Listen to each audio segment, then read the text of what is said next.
तिल्दा के रिटायर्ड शिक्षक से धोखाधड़ी करने वाली महिला बैंक कर्मी को राजधानी पुलिस ने पुणे से गिरफ्तार किया है। महिला बैंक कर्मी सुष्मिता सहित इस मामले में 4 के खिलाफ मामला दर्ज किया गया है। जानकारी के मुताबिक ये पूरा मामला 2 साल पहले का है। शिक्षक ने इंडसइंड बैंक में सेवानिवृत्त होने के बाद अपनी पेंशन की पूरी राशि जमा कराई थी।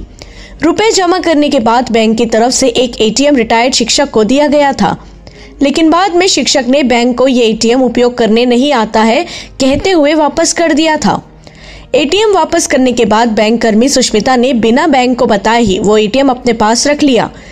इनके बाद वो उस एटीएम से रुपए निकालती रही। इस बात की जानकारी जब पीड़ित सेवानिवृत्त शिक्षक को हुई तो वो बैंक के अधिकारियों से इसकी शिकायत की, लेकिन बैंक अधिकारियों द्वारा इस पर कोई संज्ञान नहीं लिया गया।